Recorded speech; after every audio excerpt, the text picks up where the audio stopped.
Pernah Sumansur itu sekali datang ke pengajian Habib Rizik, cerita nih. Dia cerita kalau kita sedekah ini akan dibalas banyak. Kalau Habib Rizik kan enggak terpercaya gitu-gitu aja.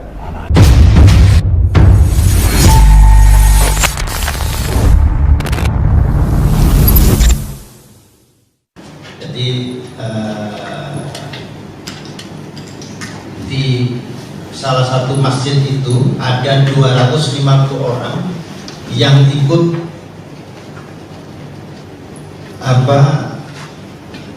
batubara.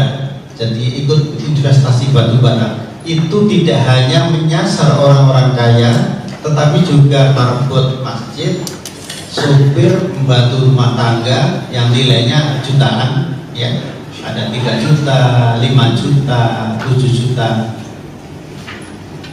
menyasar para dokter, gitu ya, dari tingkat pendidikannya.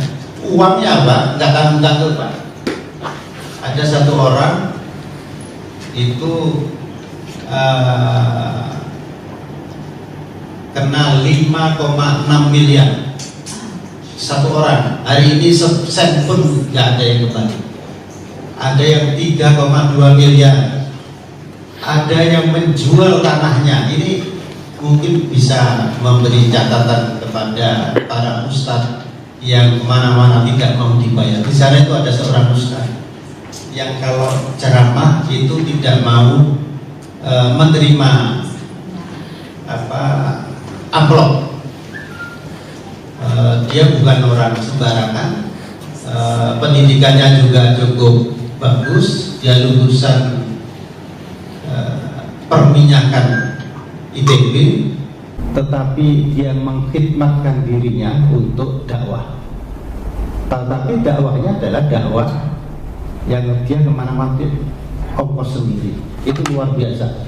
Dia punya rumah, dia jual, harganya 700 juta rumah itu, lalu yang 200 juta itu untuk nyewa, sebagian untuk nyewa rumah, sebagian untuk menghidupi dirinya dan keluarganya. Yang 500 juta diinvestasikan ke batu bara. Tapi apa yang terjadi?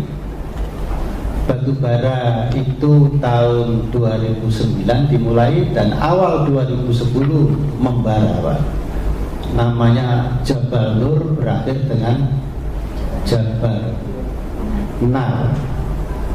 Itu tragis, Pak. Orang ini sampai sekarang uangnya 500 juta itu tidak kembali. Dia ngontrak rumah kecil di daerah Cibubur sana, di seputar Masjid Darussalam itu, sampai hari ini. Tetapi orangnya luar biasa, daya tahan akidah dan moralnya, walaupun sesen pun dia tidak kembali. Ada yang begini, Pak. Ini sesuatu yang luar biasa. Dan dari kasus di Darussalam itu, jamaah terpecah-pecah, atau ada sengaja yang memecah-pecah. Ada yang mau maju terus dihalang-halangi oleh pihak yang lain, akhirnya terpecah-pecah. Dan ada juga jamaah yang sudah tidak mau ke masjid itu karena adanya kasus seperti ini. Nah, ini mungkin pembelajaran kita bersama yang berkhidmat di wilayah kemasjidan dimanapun kita berkhidmat.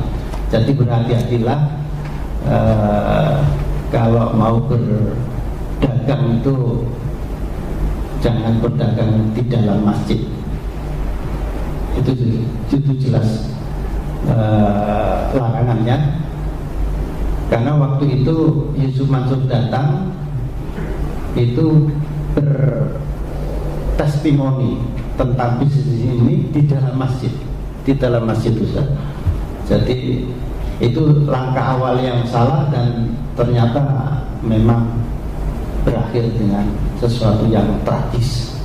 Saya kira ini sebagai pengantar, mohon Ustaz Tabrani bisa memberikan ulasannya tentang buku ini dan apa yang terjadi akhir-akhir ini dengan bermunculannya para investor yang merasa dirugikan oleh Yusuf Mansur dan bagaimana kita mensikapinya. Waktunya disesuaikan aja Pak, secukupnya. Ya. Bisa. Ya, ya. Ya, Assalamualaikum warahmatullahi wabarakatuh. Alhamdulillahirabbil alamin wassalatu wassalamu ala asyrafil anbiya'i wal mursalin wa ala alihi wa ashabihi ajmain, amma ba'd. Bapak, Ibu-ibu, syukur alhamdulillah kita bertemu di ruangan ini. Insyaallah pertemuan kita ini akan membawa barakah dan rahmat dari Allah Subhanahu wa taala. Amin. Ini kita langsung saja bercerita tentang Yusuf Mansur. Seperti disebut tadi oleh Pak Heri, banyak orang mengatakan ini masalah ghibah. Saya sendiri itu mulai mengamati Yusuf Mansur itu kalau tidak salah itu tahun 2003. Saya lihat ini, mula saya lihat ini retorikanya bagus ini orang, gitu kan, enak ceramahnya. Ini sedikit background, saya kan belajar agama dari kecil Pak. Saya lihat ini kok apa nih lama-lama ceramahnya ini. Mulai saya kumpulkan semua bukunya. Betul Pak? Saya kumpulkan semua buku. Karena zaman itu belum ada YouTube ya, saya cari bukunya apa gitu. Saya bilang ini apa yang diceritakan ini. Saya tidak ada pretensi, saya tidak jadi korban, tidak berhubungan secara pribadi, saya nggak pernah dibantu, saya juga tidak pernah berutang sama Yusuf Mansur. Jadi nggak ada hubungan personal Pak. Berlanjut pada tahun 2012, ini background saya dulu nih. Saya bekerja karena nasib saya nggak tahu ya. Saya dulu pulang sekolah itu nggak berurusan dengan pesantren. Saya hanya paling mengajar di UIN sebagai pegawai negeri sipil. Ya selain itu ya saya bekerja ada perusahaan batubara namanya di Kuningan itu yang mengeluh.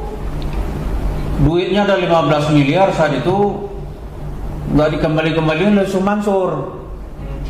Janjinya investasi usaha lah, mau dikasih batu bara gitu. Duitnya udah dikasih, batunya nggak datang-datang. Saya bilang nggak apa Pak, gini katanya. Terus akhirnya dia minta bantuan kepada Ahmad Sumargono. Mas Sumargono ketua PISDI, mungkin Ibu pernah dengar kan? Gogon, Mas Gogon. Mas Gogon. Gogon langsung beraksi, dia entengnya cuk, dia kirim WA, lu jawab sekarang, lu mau gua bunuh atau lu kembaliin duitnya, nggak ada cerita lagi gitu. Nggak begitu, nggak ada, lu kembaliin. Lu nggak kembaliin, gua matiin lu, kita sama Betawi nih gitu. Kira separuh dikembalikan, separuh tuh dia bayar dengan cara mengirim, tahu bagaimana cara ngirim batu baranya, nggak tahu, saya kirim, tinggal separuh lagi. Karena perusahaannya saat itu gemuk, ya dia nggak mempersoalkan gitu. So Mansur hanya menghibur, dosa ente dimaafin semuanya. Dalam bahasa Betawi, ente musuh surga, udah jangan tanya lagi gitu. Jadi uang sekitar 7 apa berapa miliar itu hilang. Jaminan dosa, dia tanya ke saya, apa benar begitu tuh? Saya tahu saya nggak ada Pak, saya bilang. Urusan dosa itu urusan perbuatan individu dan bertanggung-jawabannya di depan Allah. Nggak ada tuh Pak ngasih ke si A tuh dosa diampuni, dosa siapa emang? Siapa dia? Kesimpulan saya setelah itu banyak orang kena sama dia. Wah ini seorang penipu sudah ini. Tahun 2015 ada, kita ada kenal Pak Darso, udah ya. Udah, saya ada kenal Pak Darso tuh tahun 2015, 14, 15 itu. Itu banyak sekali kasusnya. Wah, sebelum saya berkesimpulan, saya itu setelah saya cari buku-bukunya, saya coba ikutin dia kata orang-orang, saya berkesimpulan di sana itu ini orang penipu ini. Karena penipu ya saya tulis buku, namanya penipuan berdalih sedekah. Sebenarnya tadi mau saya tulis penipu berdalih sedekah, tapi kata ada lawyer saya itu tambahan lah gitu, penipuan, jadi nggak langsung menuding gitu. Udah nggak apa-apa sekarang tulis penipuan berdalih sedekah. Jadi itunya. Kemudian terakhir ya, yang sekarang kita lihat Yusuf Mansur itu membawa dalil-dalil agama dengan akidah lah segala macam. Saya berkesimpulan ini menyesatkan orang. Ya setiap yang menyesatkan kita meluruskan itu ibadah. Dan itu bukan karena ghibah. Dan lagi sekarang sedang saya tulis itu, nanti lah saya. Jadi penipu, menyesatkan orang. Ada yang ketiga nanti ya dia bajingan. Ini tunggu aja bukunya gitu. Nah, buku pertama saya terbit ini orang ini kepingin menjadi wakil gubernur Jakarta saat itu tahun 2016. Ada kelompok-kelompok Habib membuat calon wali kota muslim, kan ada saat itu tuh. Bertemulah di rumah Kiai Abdul Rashid Syafi'i. Abdul Rashid Syafi'i di Bali Matraman ya, dekat Kampung Melayu itu temu. Saat itu tuh ada yang bilang, "Iya Mansur semangat sekali nih pengen jadi wakil gubernur, ini maunya banyak nih." Ada yang bilang, yang masalah kayak Khalil Ridwan itu, Mansur, ini ada buku nih tentang ente nih, gitu. Tolong dijelaskan gitu. Dia nggak bisa jelaskan saat itu. Dia bilang udahlah kita damai aja lah gitu. Kata Ridwan cerita sama saya mau damai mau nggak? Gitu. Saya masalah saya apa? Saya nggak ada masalah Pak Kiai. Kita dihubungi Darso, rencana mau ketemu di pesantren. Kita udah siap-siap nih, datanglah Darso, ya pada saya. Ya. Nggak datang dia. Terus di rumah Kiai Khalil Ridwan kita nggak ada janji mengiyakan ketemu gitu. Mungkin karena dia nggak ada yang datang, jadi dia datang. Dibilang kita pengecut, nggak mau datang. Terus dia bilang, "Ana cerita kepada Habib Rizik. Benar ente cuk, orang tuh obong itu. Ada bukunya sekarang, bukunya Mansur obong." Terus bilang tuh bohong semua itu. Kenapa bohong itu? Habib Rizik itu pergi ke Saudi setelah pemilihan gubernur DKI. Dia ke Saudi karena dia kontra dengan pemerintah. Yusuf Mansur itu pendukung pemerintah. 3 tahun Habib Rizik di Arab Saudi. Jadi kapan ketemunya? Dan yang terakhir buku Pak Heri Mawan tentang Yusuf Mansur obong itu terbit tahun 2020. Jadi bagaimana dia mengkonter buku terbit tahun 2020, dia konter tahun 2016? Kan tidak mungkin. Masuk akal. Dan tidak mungkin secara politik dia berbeda. Dia nggak mungkin segala-galanya lah gitu. Tapi dia bilang di YouTube soalnya apa ini? Gitu. Dan bagi kita bapak ibu sekalian, dalam agama itu ada yang disebut dengan ghibah. Ini saya cerita tadi itu. Ghibah itu kepada hal-hal perbuatan individu. Tapi kalau hal-hal yang bersifat umum, apalagi merugikan banyak orang, dalam Al-Quran itu banyak ayat. Misalnya nih, Tabbat yada Abi Lahab. Ya kan? Abi Lahab itu kan paman Nabi, masih hidup orangnya kan? Disebut oleh Al-Quran. Sampai sekarang ada ayatnya. Iya kan? Apa yang dikritik di situ? Kelakuan Abu Lahab. Kemudian dalam Al-Quran Fir'aun disebut nggak? Innahu tagha. Dia itu zalim. Disebut, dan itu bukan ghibah. Kalau itu ghibah ya Al-Quran kita salah dong. Di ghibah yang dilarang oleh agama itu yang bersifat individu, pribadi. Misalnya dia punya kelemahan pribadi gitu. Kemudian yang ketiga, kalau bapak-bapak pernah kita lihat ya dalam ilmu mustalah hadis itu, dalam ilmu belajar hadis ada nama Al-Jarh wa Ta'dil. Jadi rawi-rawi hadis itu diteliti satu-satu gitu. Oleh Imam Bukhari misalnya nih. Ini misalnya si fulan Ahmad. Kapan dia lahir gitu. Katanya dia meriwayatkan hadis. Ditanya, "Ente lahir di mana? Siapa gurumu? Tahun sekian dia ada di mana?" gitu kan. Kalau nggak ketemu, nggak mungkin kamu punya hadis gitu. Karena ada ajaran Nabi itu, "Man kadzdzaba alayya muta'ammidan falyatabawwa maq'adahu minan nar." Siapa yang berani menyebut-nyebut nama aku dengan berdusta atas nama aku, kata Rasulullah, dia harus siap-siap masuk neraka.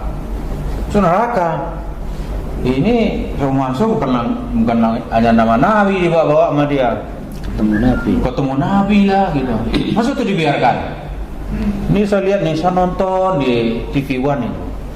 Dia ketemu Nabi Muhammad gitu. Nabi Muhammad masuk ke dalam kamarnya.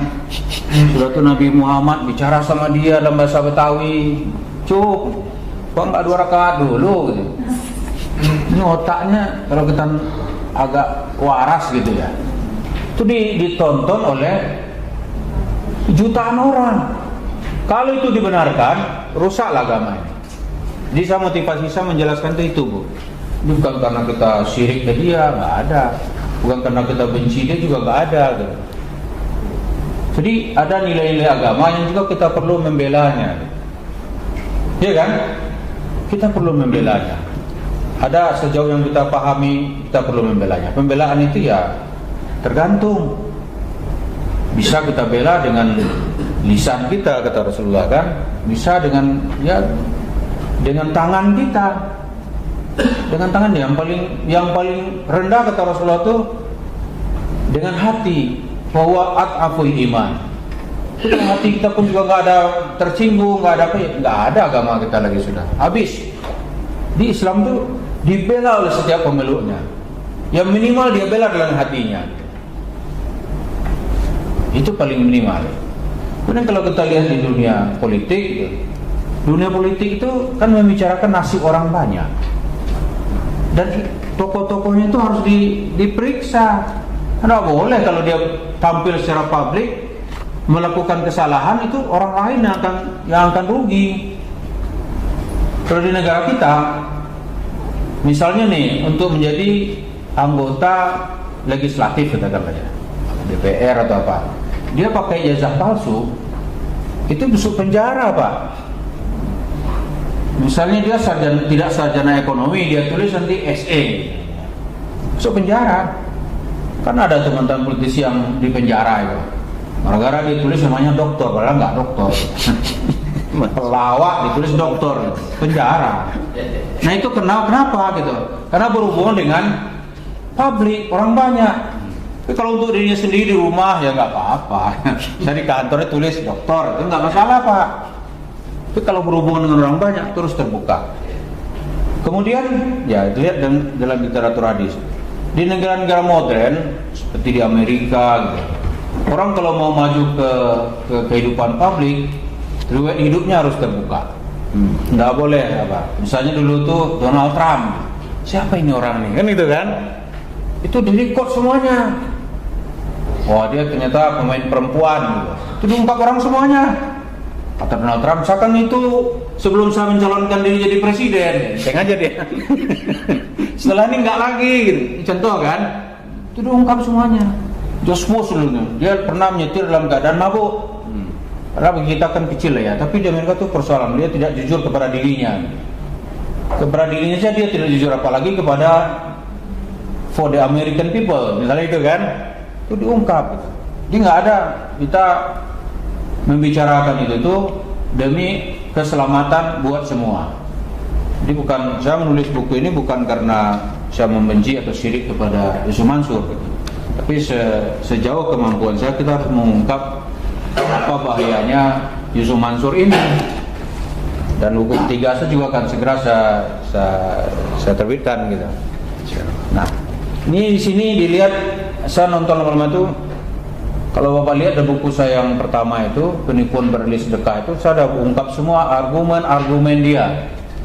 Bagaimana dia memperdaya orang dengan dalih sedekah, tapi dengan syarat sedekah itu harus dikasih ke Yusuf Mansur. Maka ada timnya belakang nanti itu kumpulin sedekah. Pulang ada ibu-ibu membuka perhiasannya dikasih, begitu pulang dia nangis gitu. Kenapa Bu nangis? Dikasih tadi saya lupa, gitu. Nggak terpedaya gitu. Pernah juga saya ketemu tukang becak di Jogja. Itu dia dengan bayang Pak kehidupan tukang becak itu. Diperdaya entah kemana pula dia hadir dalam pengajian Mansur ini. Itu dia sehari paling dapat itu dia ya ada 50.000 gitu kan. Kata Yusuf Mansur, kalau Bapak mensedekahkan 40.000, jangan berpikiran uangmu akan tinggal 10.000. Tapi dengan bersedekah 40.000, uangmu menjadi 410.000. Nah, itu Pak. Bagaimana caranya gitu? Dia kan retorikanya bagus tuh. Oh, dia sebut orang-orang yang berinfak di jalan Allah itu akan dikasih asara misluha, 10 kalinya. Jadi kalau 40.000 disedekahkan menjadi 400.000. Ditambah 10.000 menjadi 410.000. Kalau uangmu 1 juta disedekahkan gitu, 900.000, uangmu bukan berarti tinggal 100.000, tapi akan menjadi 9.010.000. Nah, itu kan dikalikan lagi menjadi 100. Yang 9 juta ini menjadi 90 juta. Hebat kan? 90 juta 100.000. Nanti digandakan lagi. Itu hanya ditambah lagi sama dia, dikasih batas waktu gitu, 40 hari. Gitu kan? Selama 40 hari tukang becaknya nangis, Pak. Kok nggak datang gitu? Nggak datang, uangnya habis. Uang dikumpulin 10.000, 50.000 dari becak lah, bayangan itu. Dan orang begini yang diperdaya gitu. Saya tuh nggak bisa gitu, harus ini diluruskan. Minimal mengedukasi masyarakat bahwa itu tidak benar. Begitu yang dia janjikan itu tidak terbukti, dia enaknya lepas diri. Berarti ente tahajudnya kurang. Orang lagi disalahkan. Kalau tahajud udah selesai tahajud, duha ente manggil kurang. Saya duha tiap hari, manggil duha ente kurang 6 rakaat. Itu kan susah kalau gitu caranya. Pokoknya dia lari-lari terus gitu. Tapi duit orang udah dapat. Ini sebuah penipuan. Ini saya yakin itu sebuah penipuan. Kemudian dari buku ini, itu juga sebuah kesesatan. Bapak silakan dilihat semua buku-buku Yusuf Mansur. Saya dengan sedikit ada background akademis gitu. Saya insya Allah bertanggung jawab atas apa yang saya tulis. Dan ini bukan ajaran kebencian, tapi ini meluruskan. Karena fungsi Nabi atau fungsi Al-Quran itu musaddiqal lima baina yadayhi, yaitu merevisi dan mengarahkan apa-apa yang salah dari ajaran-ajaran sebelumnya yang sudah diselewengkan oleh tokoh-tokoh agama. Misalnya dalam Al-Quran itu salah satu fungsinya itu meluruskan Injil. Itu bukan mengoreksi Injil. Itu bukan berarti Al-Quran mengajarkan ujaran kebencian. Misalnya dalam Injil itu Nabi Sulaiman dibilang kena sihir, atau Nabi Sulaiman di hari tuanya sudah kafir. Masa Nabi Allah itu menjadi kafir? Maka Allah datang membawa firman kepada Rasulullah, wa ma kafara Sulaiman. Iya kan? Nabi Sulaiman tak pernah jadi orang kafir. Masa Rasulullah menjadi orang kafir? Kemudian diluruskan lagi oleh Allah, orang mengangkat hamba Allah menjadi Tuhan. Diangkatnya menjadi Tuhan. Dalam komprensi diangkatlah Nabi Isa menjadi Tuhan. Tapi nama yang mengangkatnya nggak jelas gitu. Maka diturun ayat Al-Quran nanti, laqad kafara alladziina qalu innallaha tsalisus salasah. Juga laqad kafara alladziina qalu innallaha huwal masih ibnu Maryam. Sungguh kafir kata Allah orang yang mengatakan Tuhan itu 3. Juga kafir kata Allah orang mengatakan Isa bin Maryam itu Allah, ya kan? Kafir lazina innallaha masih bin Maryam, kafir. Jadi apa itu meluruskan. Nah, tugas kita belajar agama itu salah satunya meluruskan. Jadi kalau ada pelajaran agama yang salah, itu harus diluruskan. Karena itu Imam Bukhari menghabiskan seluruh hidupnya hanya untuk merumuskan orang-orang benar daripada orang-orang pendusta.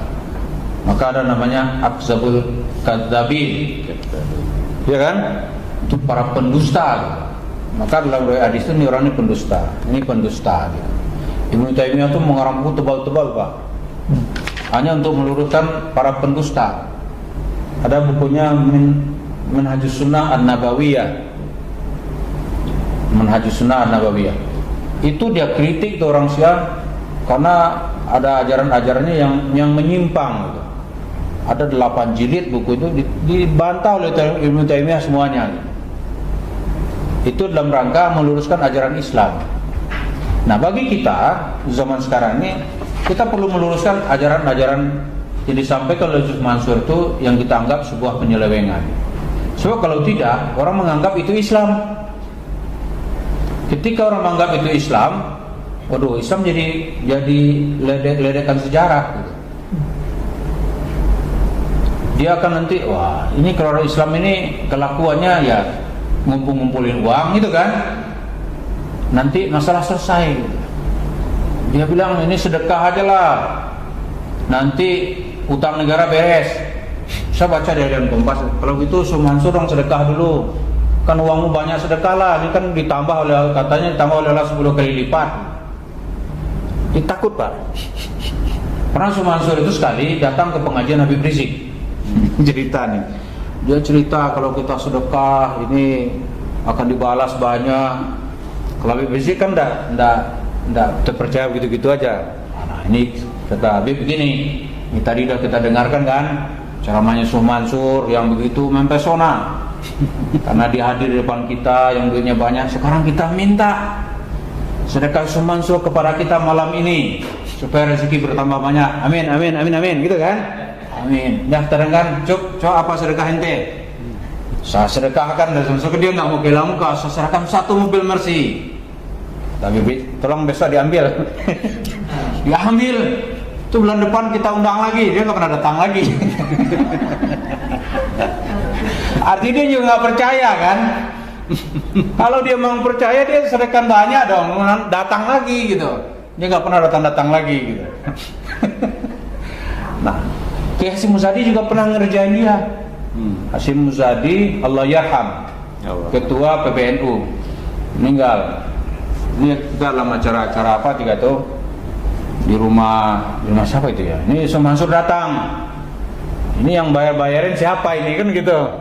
Kata Kiai Hasyim, biar saya yang ngomong dah.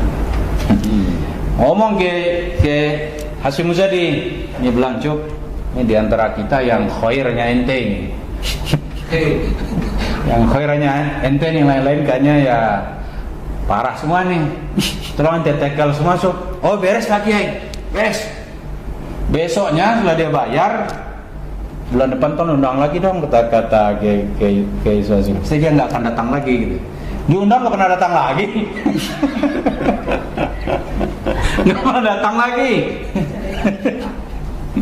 Jadi dia begitu untuk apalah. Dia sendiri juga nggak percaya itu sebenarnya. Kalau percaya yang tolong dong, mobilnya kan banyak, sedekahkan lah gitu. Sedekahkan ke pengajian mungkin diterima gitu kan. Iya kan? Oh saya punya uang nih 100 miliar, saya sedekahkan gitu kan. Turun orang Palestina tuh menderita itu, sedekahkanlah gitu. Jangan datang ke daerah nyuruh orang bersedekah, dia sendiri tidak sedekah gitu. Jadi itu yang saya lihat ya. Ini Bapak bisa lihat yang fatal dalam buku ini, yang bertemu Rasulullah apa gitu. Itu kalau di Malaysia itu sudah nggak boleh orang tuh. Dulu aku mungkin pernah dengar di Malaysia dulu tuh ada kelompok atau jemaah yang mengatakan dia berjumpa dengan Rasulullah dalam keadaan yaqazah, sadar, sama seperti Mansur ini. Oh itu ditangkap, ajaran dibubarkan. Dia nggak boleh lagi pakai atribut seperti sorban karena kamu nipu orang. Kebetulan saat itu tuh dia sedang bisa membeli perkampungan. Itu ajaran dibubarkan, ya kampung itu jadi punya pribadi. Oh, semua jemaahnya mengutuknya. Karena lu uang sedekah gitu. Jadi sedekah yang dipublish secara masif atau 7 keajaiban rezeki apa, percaya saya deh nanti ujung-ujungnya penipuan itu. Apalagi ada imbalan ini, imbalan sorga, dia juga belum balik di sorga kan. Imbalan ini percaya deh Bapak sekalian, itu ujung-ujungnya nanti pasti penipuan. Yakin itu.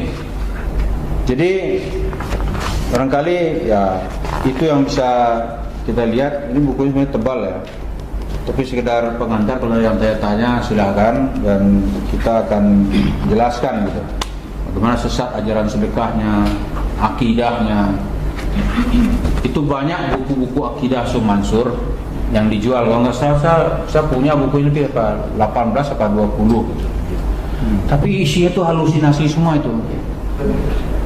Halusinasi atau imajinasi atau apa itu? Imajinasi. Wah, misalnya dia jalan, dia sedekah itu, tahu sampai di pasar ada orang yang, Bu, ayamnya nggak usah dibayar. Fakta mana ada itu? Ada lagi dia buat cerita, ini Pak Darso ini nih, saya banyak juga nih tukang bubur naik haji yang tukang tulisin dia ini. Tukang bubur nih Aji, sempurna lagi dong. Kita buat sinetron kan? Iya, iya. Ada lagi kun payakun. Ada pilihan segala macam gitu. Itu nggak ada dalil. Nggak ada dalil, masa kita bilang iya. Halusinasi. Ajaran-ajaran akidahnya itu banyak buku yang halusinasi, cerita aja. Itu isinya sama itu, satu cuma intinya bersedekah. Masa akidah sih sedekah? Akidah itu bukti ketaatan seseorang kepada Allah, atau bukti keimanan orang beriman bersedekah, kan gitu kan? Ya balasannya ya Allah yang membalas. Kapan dibalas ya terserah kepada Allah. Dalam bentuk apa ya? Juga bukan wewenang kita. Ini dibilang bersedekah 1 juta. Ada lagi yang ngeri-ngeri saya dengarnya nih. Ente dosanya dosa ente banyak kali. Di kemana Ustaz? Ente sedekah samanya 2 miliar dah. Ada kebetulan duitnya lagi habis, saya tuh marah-marah dia.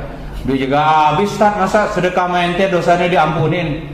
Kalau ente nggak percaya, serah ente nggak diampunin. Usaha ente bakal bangkrut. Dia ngancam-ngancam begitu. Ngancam-ngancam ya.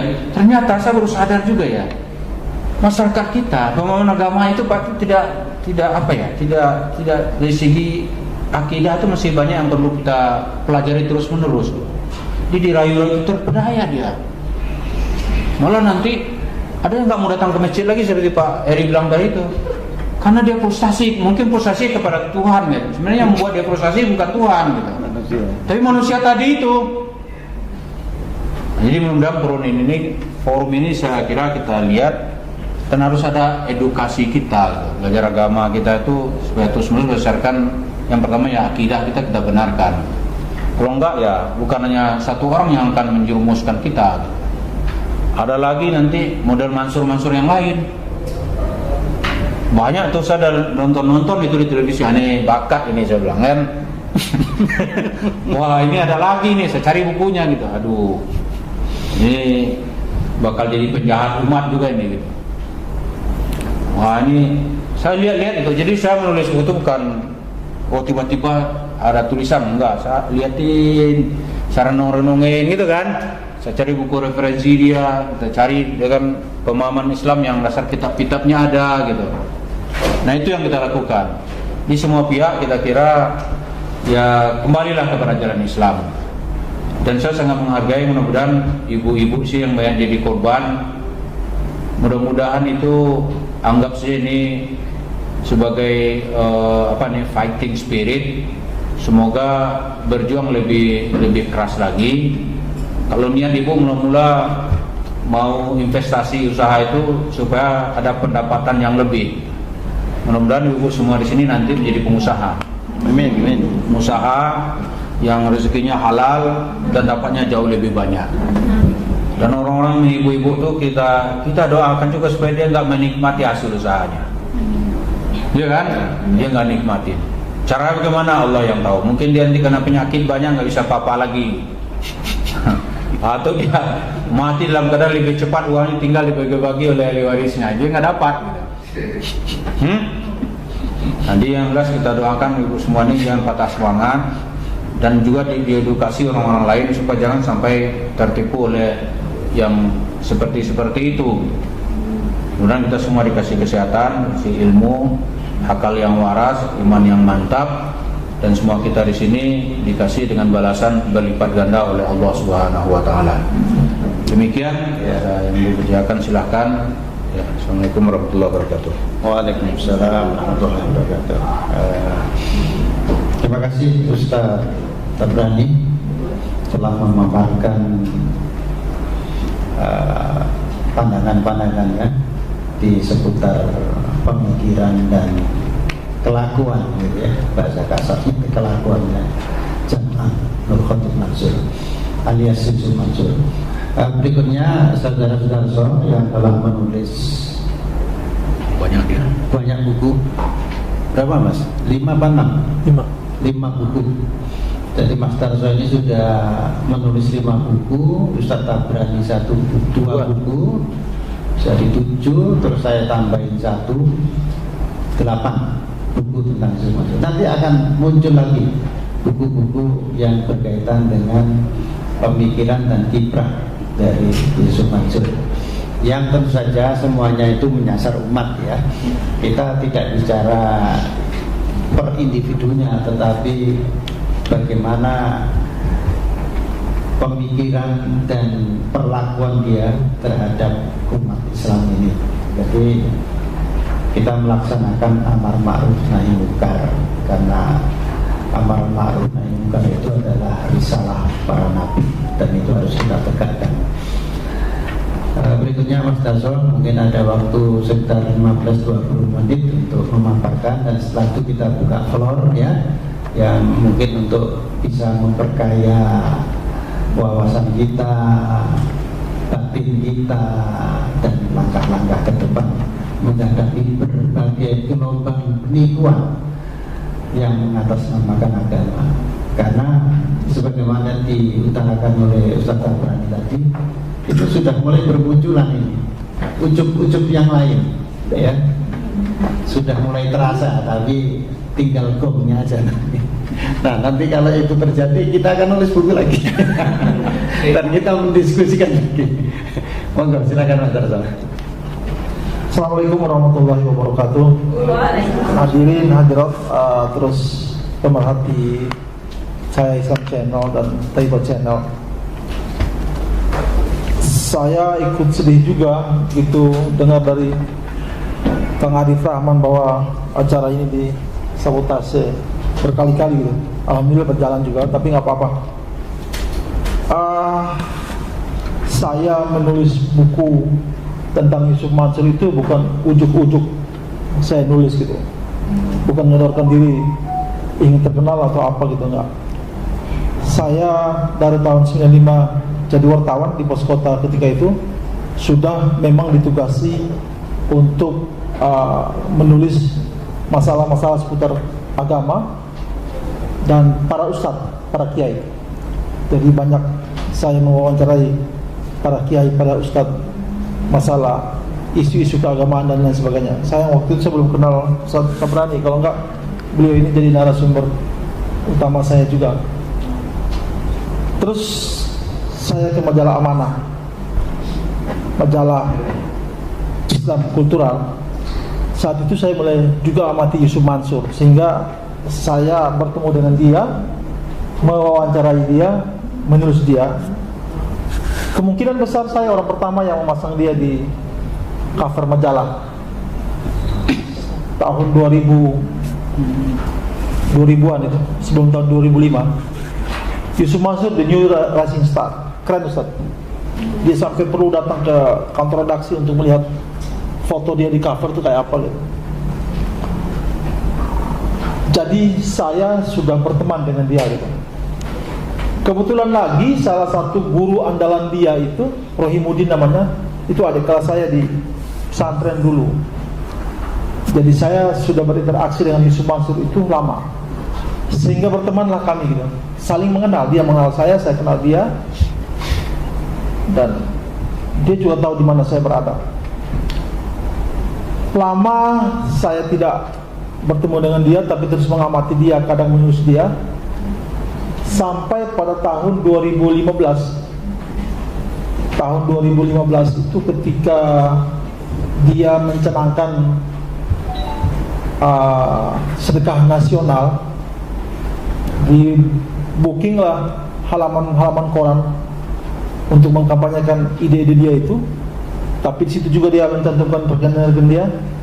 Saya sebagai teman dan juga sebagai jurnalis yang mengamati gerakan-gerakan Islam secara kultural maupun politik, saya menulis.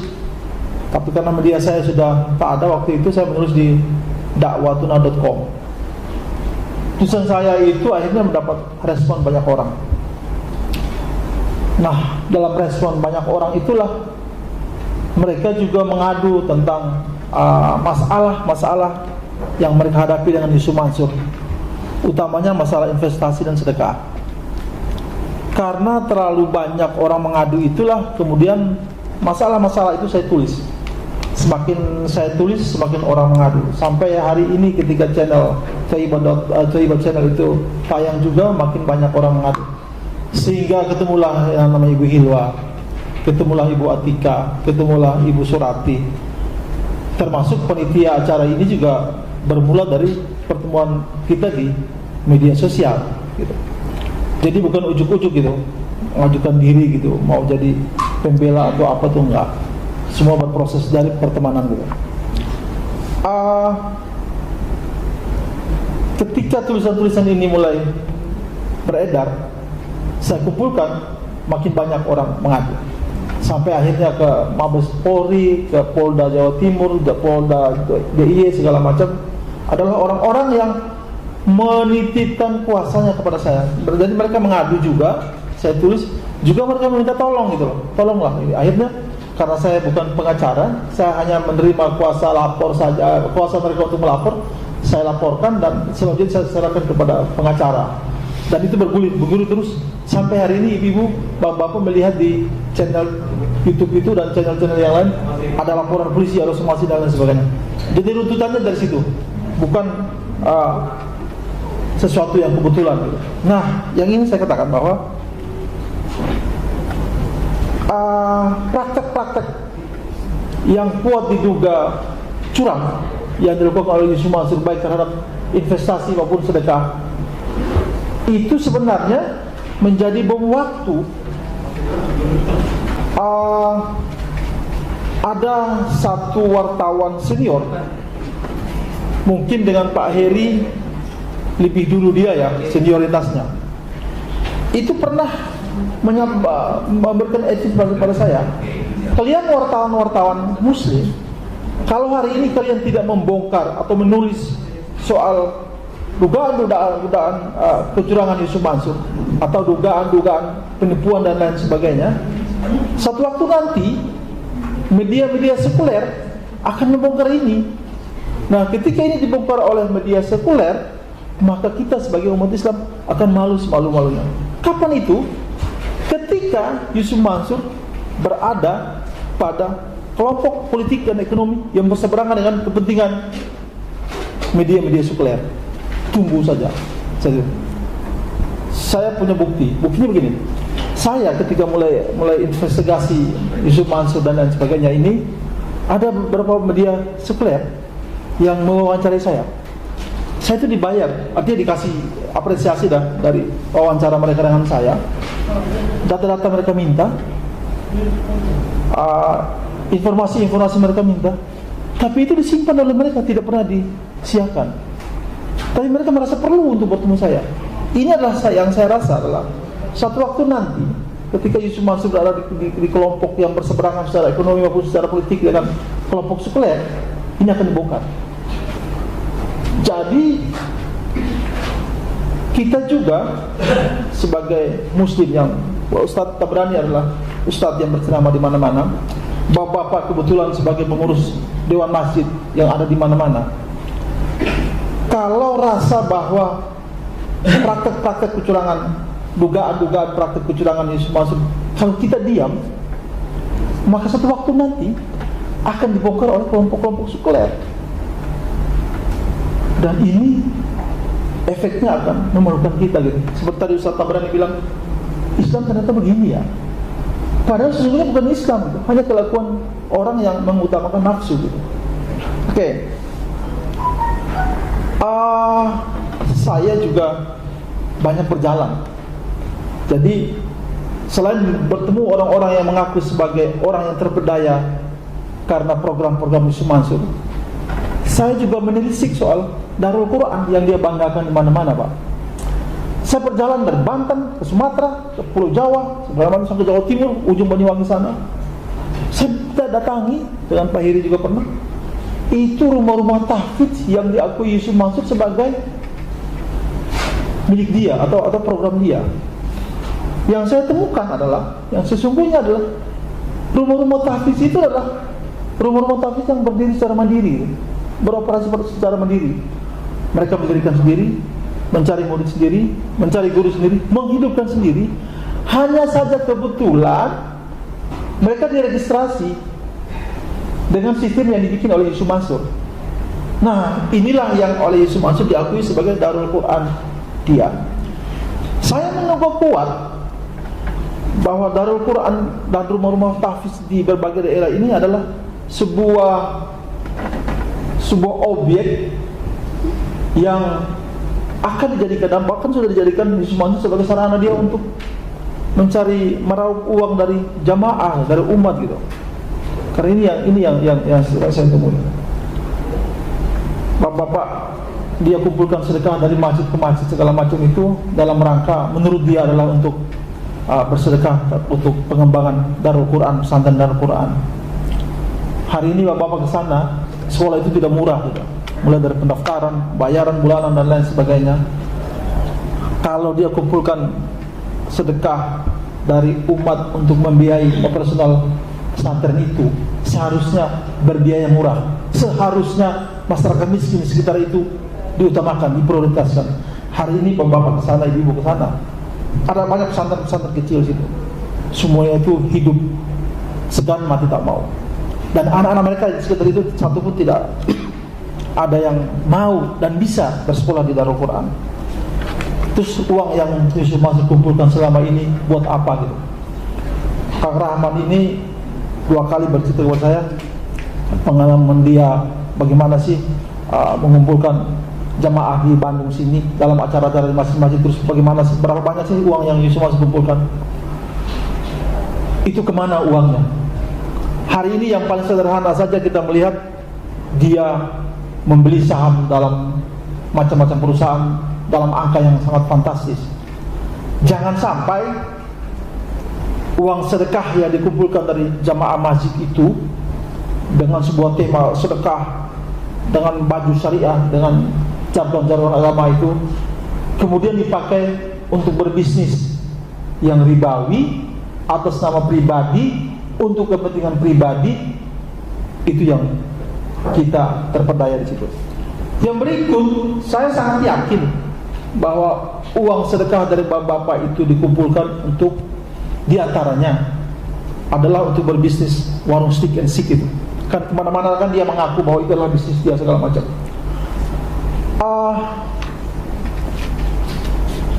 Selain itu, selain saham-saham dan warung stick and stick itu juga, uang Yusuf Mansur itu juga jangan sampai dipakai untuk hal-hal yang di luar ekspektasi kita sebagai orang Islam gitu. Ini yang berbahaya. Juga jangan sampai juga, nah ini yang saya tidak punya akses untuk meneliti ke situ adalah jangan sampai dipakai untuk money laundry gitu. Wallahu a'lam. Bapak-bapak ibu yang ingin saya katakan adalah saya menulis buku pertama, judulnya Yusuf Mansur Menebar Cerita Fiktif Menjaring Harta Umat. Bahwa salah satu ciri khas Yusuf Mansur berceramah dan mengajak kita bersedekah itu adalah dia membangun sebuah cerita-cerita. Saya yakin 100% bahwa cerita yang dibangun itu adalah imajinatif, karena tidak ada satupun yang terkonfirmasi. Satupun tidak ada terkonfirmasi. Suatu hari Yusuf Mansur bercerita bahwa dia punya santri, tak punya tangan, tak punya kaki. Dia anak ini adalah hafiz Quran.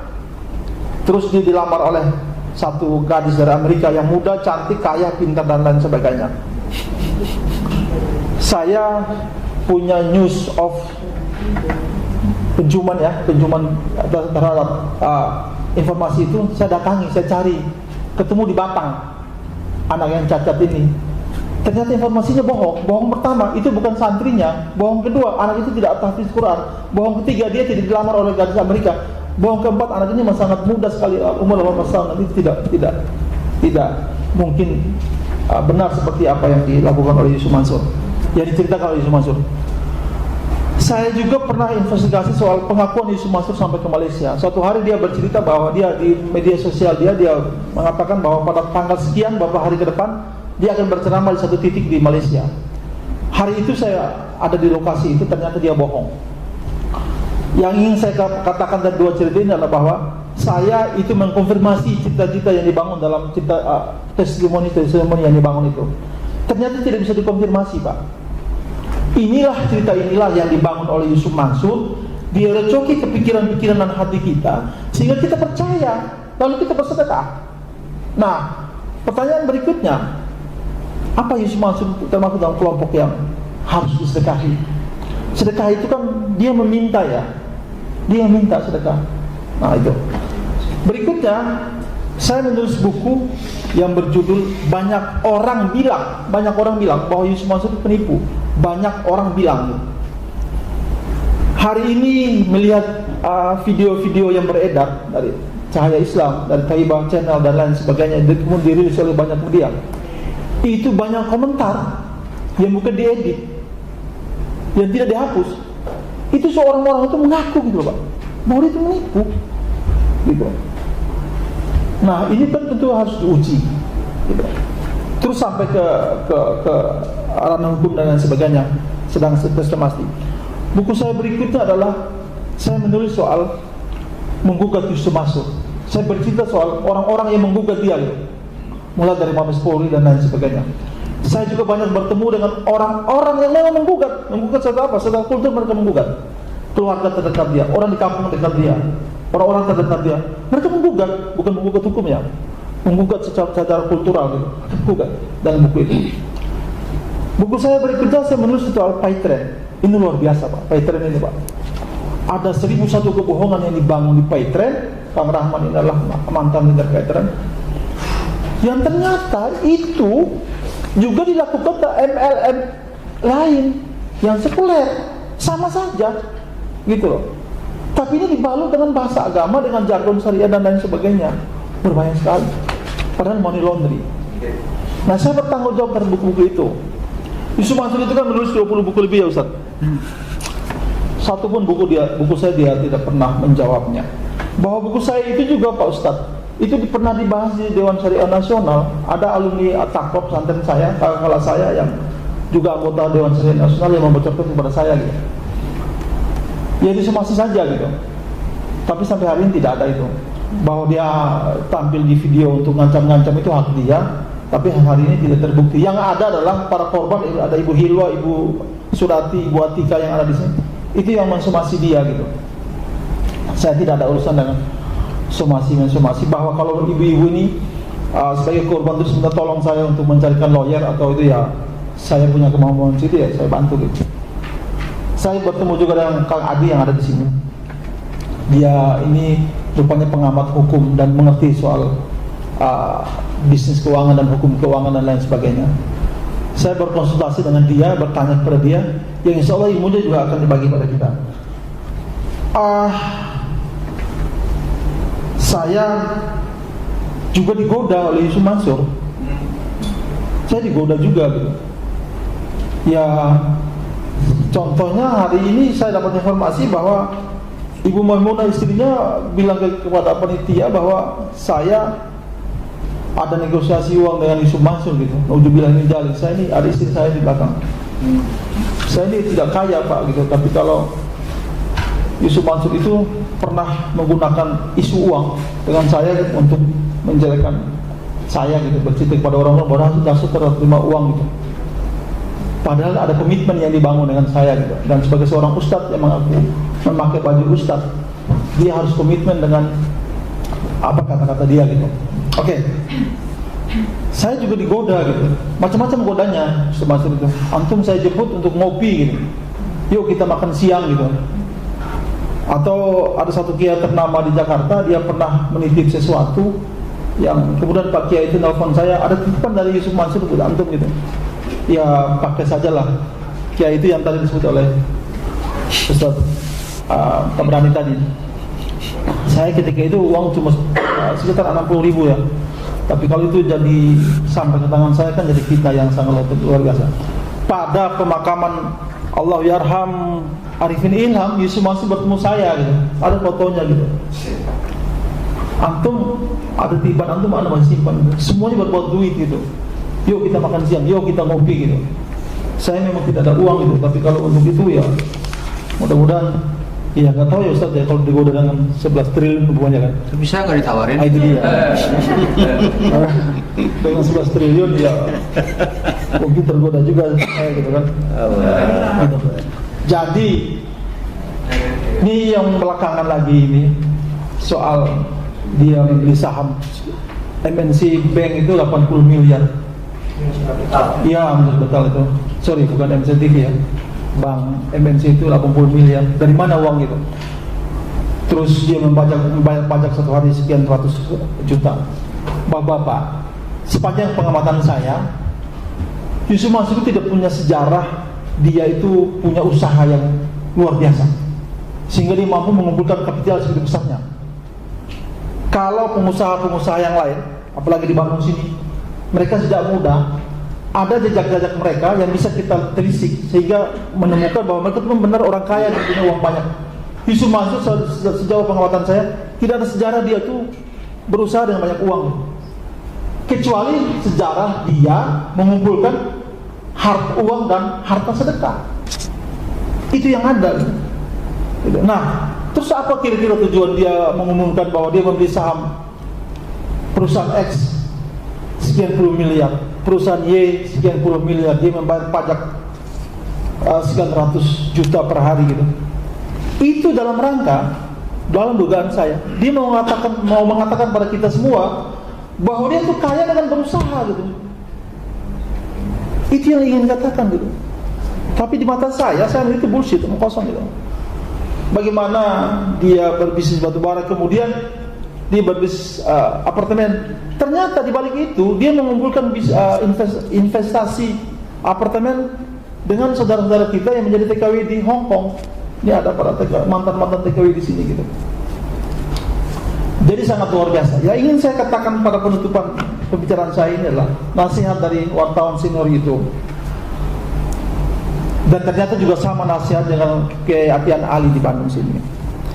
Kalau kita yang memiliki media yang berceramah, berperingkat ustadz dan lain sebagainya, hari ini kita tidak membongkar ini, kita tidak menampilkan yang sebenarnya yang terjadi dengan Yusuf Mansur. Suatu waktu nanti media-media sekuler atau kelompok-kelompok sekuler akan mengharu-birukan ini menjadi sebuah isu yang sangat membutuhkan kita gitu.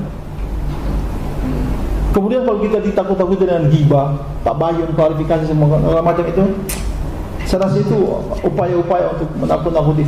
Saya juga mau bilang begini, bahwa sebagai jurnalis saya itu mengerti teori-teori jurnalistik sedikit banyak. Artinya saya juga punya kode etik. Dari tulisan saya itu yang saya juga lalui dengan sebelum ditayang, ada namanya tabayun, ada namanya klarifikasi, cover bad side, segala macam. Tapi Yusuf Mansur tidak pernah menggunakan hak dia itu untuk menjawab, mengklarifikasi, dan nggak pernah gitu. Yang ada adalah ngajak minum kopi, terus nomor saya diblokir dia. Hari ini video-video di channel-channel yang lain bertebaran. Acara kita hari ini adalah dalam rangka cover both side atau pengimbangan berita terhadap apa yang disiarkan selama ini oleh Yusuf Mansur. Dia sukses membangun ABCD segala macam. Tapi kita juga mau tampilkan bahwa di balik pengakuan Anda bahwa Anda sukses itu, ada orang-orang yang mengaku sebagai korban dari bisnis-bisnis Anda itu. Itu kita tampilkan. Jadi jangan dibalik gitu loh.